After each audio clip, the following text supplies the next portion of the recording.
Today our topic is fraction. What is fraction? A fraction represents a part of a whole. It means it shows the equal part of a whole. అంటే for example నేను ఒక పిజ్జాని తీసుకున్నాను. So ఇది pizza అనుకోండి. నేను ఈ పిజ్జాని 4 equal parts కింద divide చేశాను. సో అంటే నేను ఒక హోల్ పిజ్జాని తీసుకుని దాన్నే నేను 4 పార్ట్స్ చేశాను. సో పిజ్జా నేను ఎన్ని పార్ట్స్ చేశాను? 4 ఈక్వల్ పార్ట్స్ చేశాను. ఇప్పుడు ఆ పిజ్జా ఎన్ని పార్ట్స్ అయింది? కొంచెం 1 2 3 4 పార్ట్స్ అయింది. సో సో ఈ 4 పార్ట్స్ని కలిపితే ఎన్ని పిజ్జాలు అయింది? ఒక పిజ్జా అయింది, అంటే 1 యూనిట్ అయింది. సో ఫ్రాక్షన్ అంటే ఏంటంటే ఒక యూనిట్ని తీసుకుని దాన్ని ఈక్వల్ పార్ట్స్ కింద డివైడ్ చేయడాన్ని ఫ్రాక్షన్ అనమాట. ఇప్పుడు నేను ఆ పిజ్జాని 4 పార్ట్స్ చేసిన పిజ్జాని నాకు ఆకలేసి ఒక పార్ట్ తినేసాను. ఇప్పుడు ఆ 4 పార్ట్స్లో ఒక పార్ట్ తినేసాను. ఇప్పుడు నేను పిజ్జాని ఎన్ని పార్ట్స్ చేశాను? 4 పార్ట్స్ చేశాను. అయితే నేను ఒకటి తినేగా ఎన్ని పార్ట్స్ మిగిలినాయి? 1 2 3 పార్ట్స్ మిగిలినాయి. సో 3 పార్ట్స్ మిగిలినాయి అంటే 3/4. అంటే ఒక యూనిట్లో ఒక హోల్ పిజ్జాలో మిగిలిందంత 3/4 మిగిలింది. ఒక హోల్ పిజ్జాలో 3/4 అనేది మిగిలింది.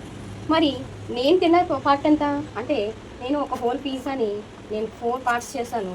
అందులో ఎన్ని పీసెస్ తిన్నాను? నేను ఒక్క పీసే తిన్నాను కాబట్టి నేను 1/4 పార్ట్ని నేను తిన్నాను. సో ఇంకా ఎంత మిగిలింది? పిజ్జాలో 3/4 పార్ట్ అనేది మిగిలింది. సో అంటే మన ఫ్రాక్షన్స్ ఏం చూపిస్తున్నాయంటే ఒక యూనిట్ని మనము ఎన్ని ఈక్వల్ పార్ట్స్ చేసాము, ఎన్ని పార్ట్స్ తీసుకున్నాము, లేదా ఎన్ని పార్ట్స్ లెఫ్ట్ అయిందని చెప్పడాన్ని ఫ్రాక్షన్ అంటాం. పార్ట్స్ ఆఫ్ ఫ్రాక్షన్స్ యొక్క పార్ట్స్ చూద్దాం. Fraction is written in the form of x/y. మనం ఫ్రాక్షన్ x/y ఫామ్లో రాస్తామన్నమాట. ఈ పైన ఏదైతే టాప్ నెంబర్ ఉందో దాన్ని ఎక్స్ని మనం న్యూమరేటర్ అంటారు. న్యూమరేటర్ అంటారు. ఏదైతే ఈ డౌన్లో ఉన్న నెంబర్ y ఉందో దీన్ని డినోమినేటర్, బాటంలో ఉన్న నెంబర్ని డినోమినేటర్ అంటారు.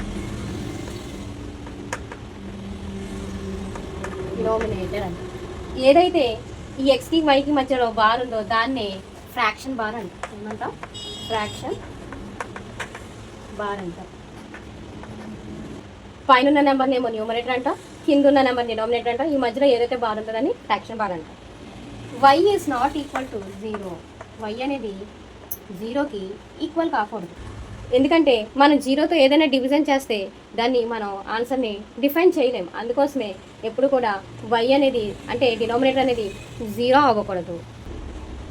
ఇఫ్ y వాల్యూ ఈజ్ 1, ఒకవేళ y వాల్యూ కనుక 1 ఉంటే న్యూమరేటర్లో ఏ నెంబర్ ఉందో ఆ నెంబర్ వాల్యూ అవుతుంది. ఫర్ ఎగ్జాంపుల్ 5/1 ఉంది. సో ఈ 5/1ని అంటే దీని వాల్యూ ఎంత అంటే 5 అని. అంటే డినామినేటర్లో కనుక 1 ఉంటే ఏదైతే న్యూమరేటర్లో ఉందో అదే దాని యొక్క వాల్యూ అవుతుంది. ఓకే.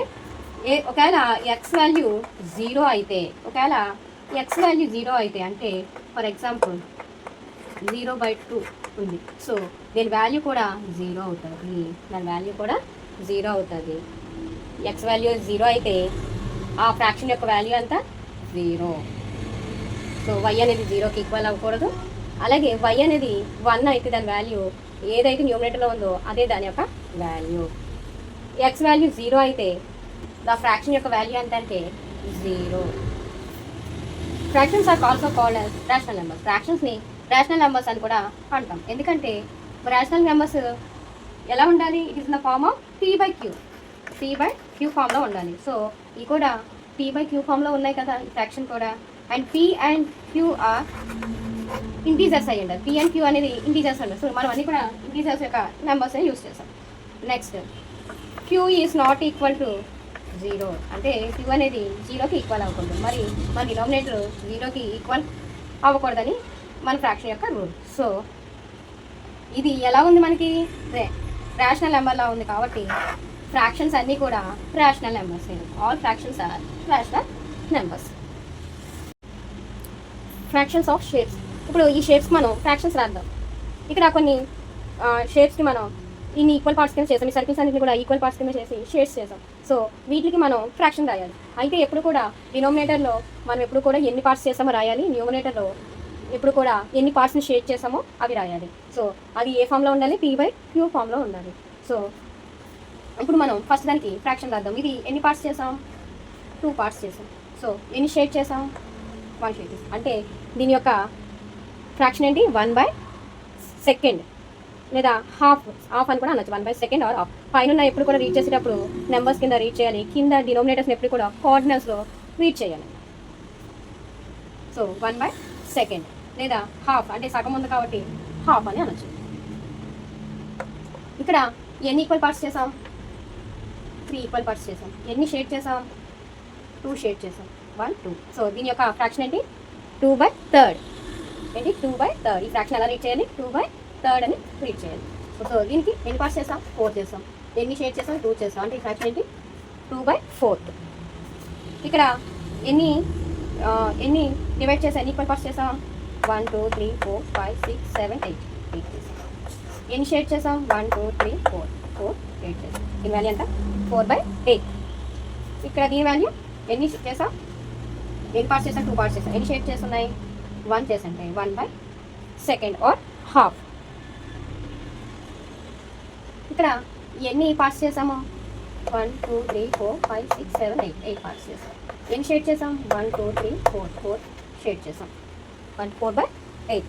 ఇక్కడ ఎన్ని డివైడ్ చేసాం? ఎన్ని ఈక్వల్ పార్ట్స్ డివైడ్ చేసాం? 1 2 3 4 5 6 డివైడ్ చేసాం.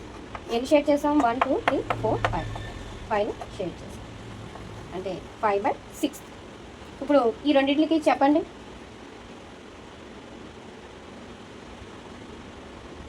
సో ఆన్సర్ ఏంటంటే 1/3.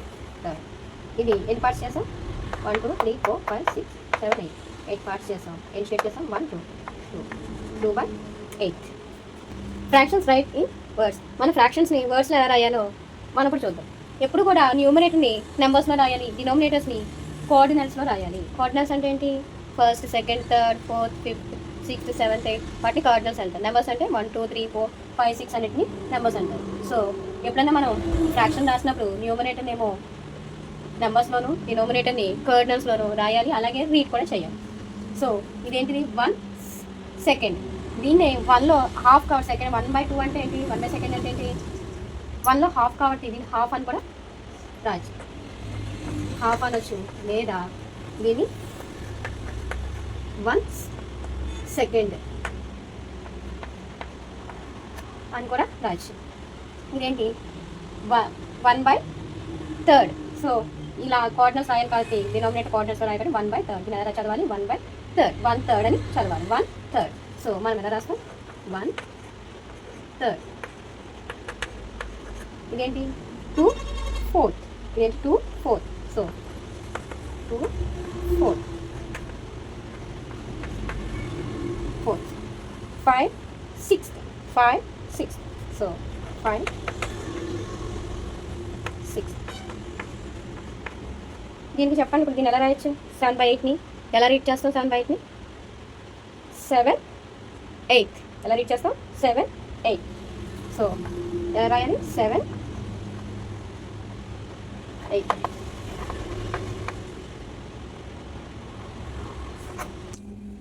ఇప్పుడు మనం టైప్స్ ఆఫ్ ఫ్రాక్షన్స్ గురించి డిస్కస్ చేద్దాం. మనకు మెయిన్గా 3 టైప్స్ ఆఫ్ ఫ్రాక్షన్స్ ఉన్నాయి. ఒకటి ప్రాపర్ ఫ్రాక్షన్, రెండోది ఇంప్రాపర్ ఫ్రాక్షన్, మూడోది మిక్స్డ్ ఫ్రాక్షన్. ప్రాపర్ ఫ్రాక్షన్ అంటే ఏంటి? Proper fraction means the numerator is less than denominator. అంటే న్యూమరేటర్ అనేది డినోమినేటర్ కంటే చిన్నగా ఉంటే దాన్ని ప్రాపర్ ఫ్రాక్షన్ అంటాం.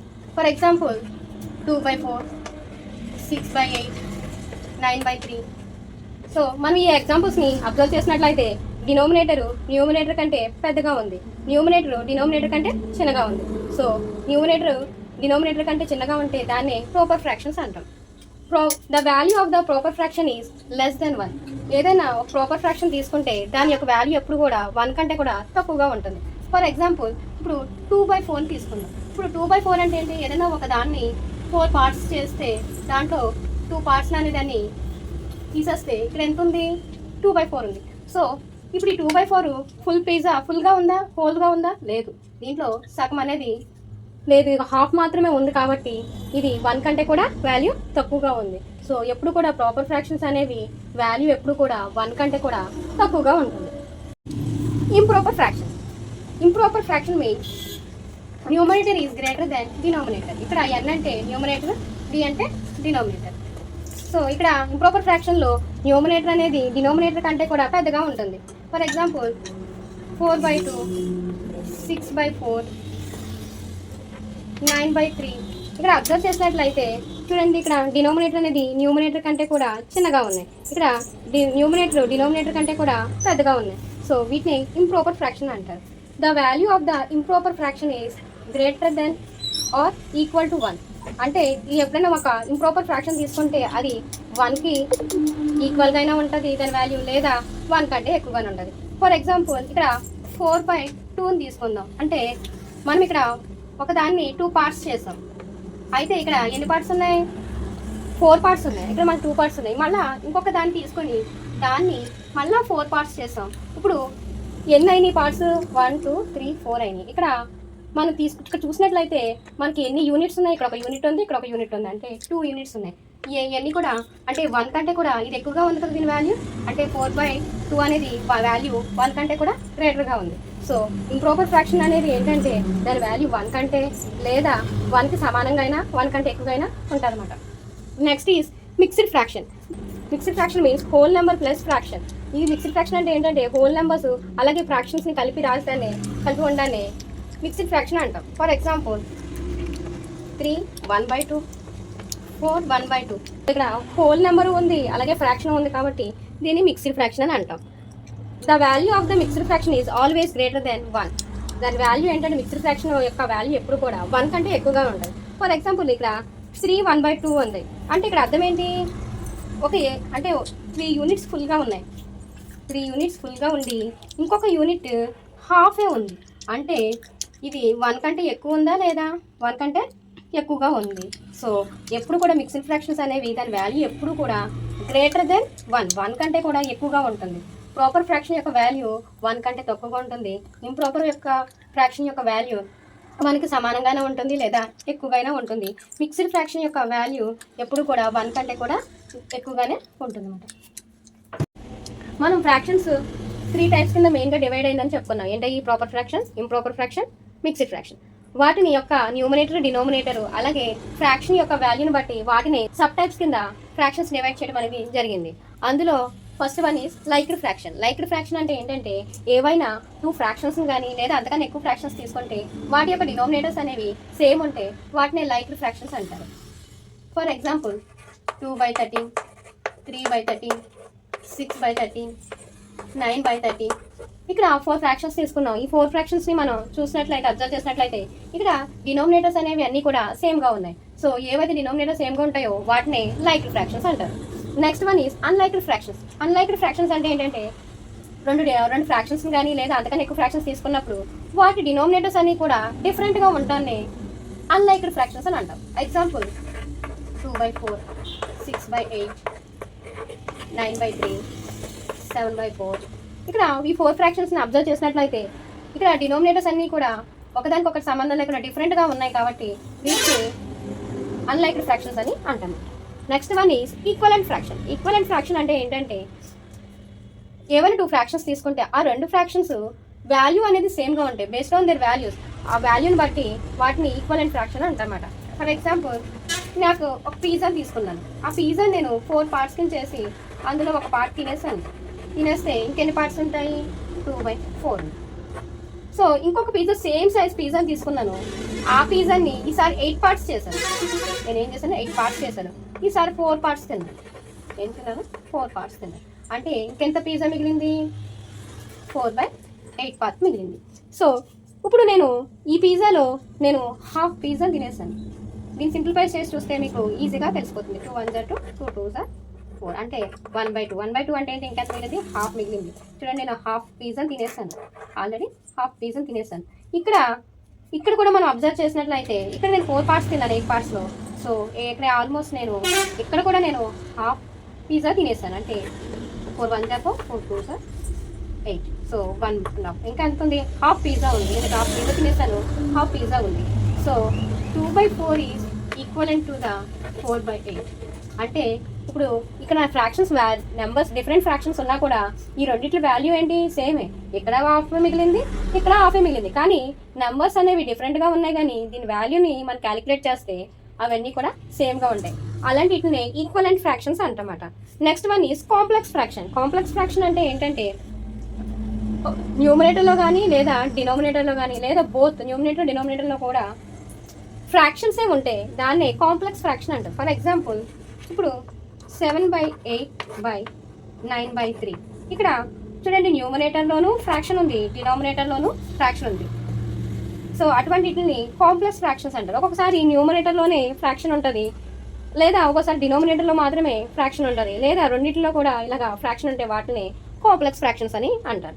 Next one is continued fraction. Continued fraction అంటే ఏంటంటే న్యూమరేటర్లో లేదా డినామినేటర్లో ఎడిషన్స్ అనేవి వస్తూ ఆ ఫ్రాక్షన్ అనేది కంటిన్యూ అవుతూ ఉంటే వాటిని కంటిన్యూడ్ ఫ్రాక్షన్ అంటారు. For example 4 + 1/2